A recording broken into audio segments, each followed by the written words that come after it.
Hi guys! Muli po isang magandang araw na naman sa ating lahat at ganun pa man, welcome po muli dito sa aking YouTube channel, Rick Lawrence TV. At tayo po muli ay nandito upang magbahagi ng isa na namang panibagong video. At dito sa video na ito ay ibahagi ko sa inyo o ipakita ko sa inyo kung anong dahilan kung bakit mahina yung buga ng blower sa ating air conditioning system. So kung isa ka sa nakaranas ng ganitong problema sa inyong sasakyan, so samahan niyo ako at panoorin natin itong video na ito. So pasok mga kaibigan.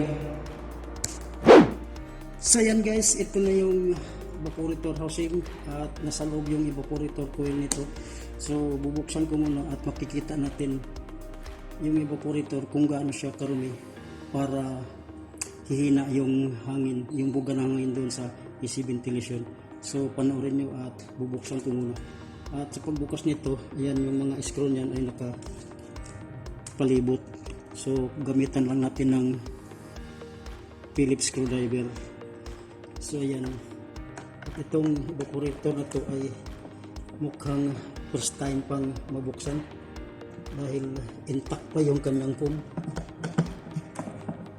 So ayan, panoorin nyo at pag nabuksan na, makikita natin kung gaano karumi itong evaporator na ito.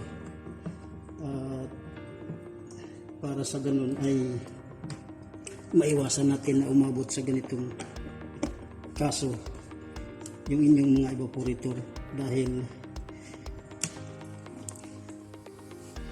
para kahit pa paano mapaminas tayo sa gastos. Dahil unang-una, kapag ka nagbaba ka ng evaporator, lalo sa mga modelong sasakyan, ay kinakailangan ibababa muna yung dashboard bago mo baba rin itong evaporator. Although hindi naman lahat na baba ang dashboard, pero mas mainam na rin na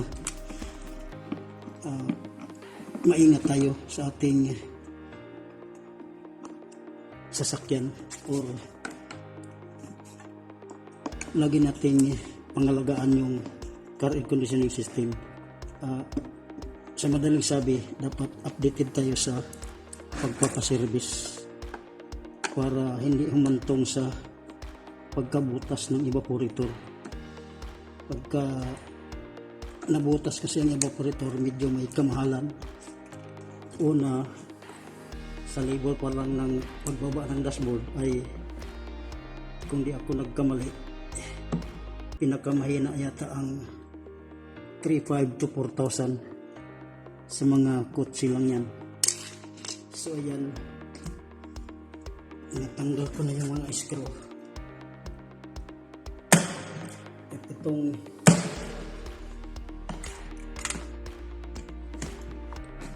ginagawa ko ay medyo virgin pa to, first time yatang nabuksan.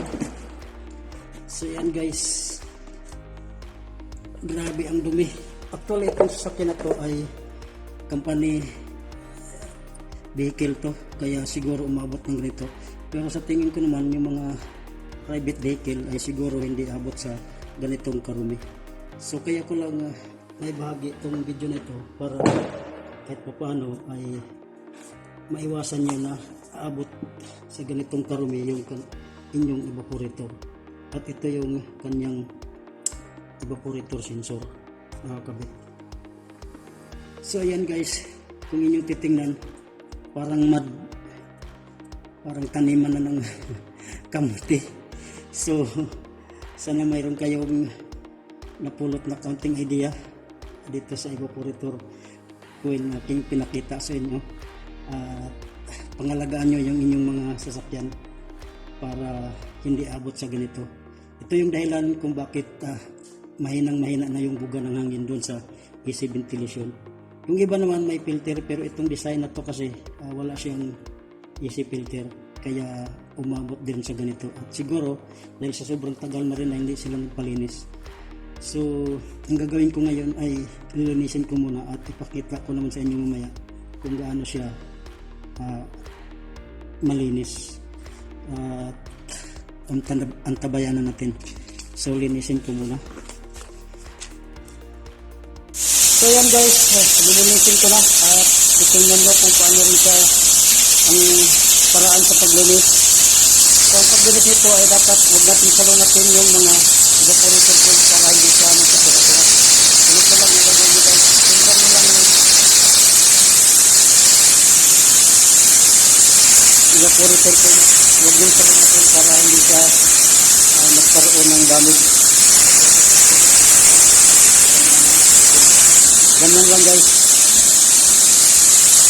Ayan o. Sobrang dumi.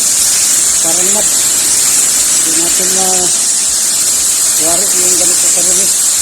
So, umabot na ganito yun yung mga evaporator karumi. Dahil pinalagaan dapat mga 6 months lang yung paglinis. After 6 months, linis na naman. Maliban na lang may isip filter. So hanggang dito na lang yung video.